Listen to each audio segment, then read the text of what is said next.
Ça aussi, on le voit. Ici, c'est le sang d'une patiente vaccinée. On voit la formation de rouleau. Et voilà, là, ça traverse l'image. Ce n'est pas un cheveu, ce n'est pas un bout de tissu. On a fait, on a pris d'autres images pour pouvoir comparer. C'est comme les couches de graphène. C'est extrêmement long et c'est anorganique. Ça veut dire quoi exactement? Ben, que c'est quelque chose de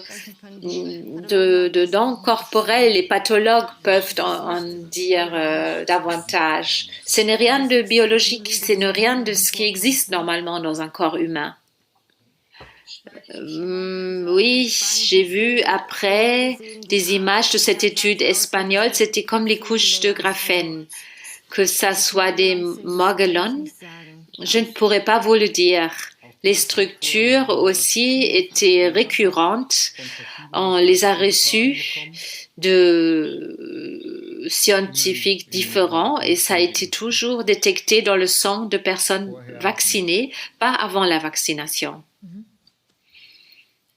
Là, c'est un frottis d'une patiente que j'encadre après le deuxième vaccin. Elle a eu cette paralysie du côté gauche. Elle a maintenant des poussées de la sclérose multiple en plaques, les corps auto-immunitaires du type cérébral. L'image que voici a été prise 6 mois après la vaccination.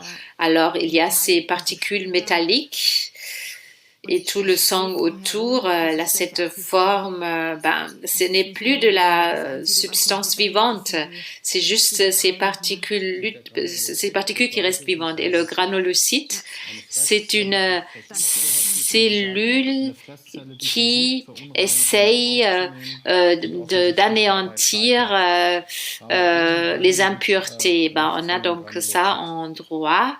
Sur la droite, en haut, il y a un granulocyte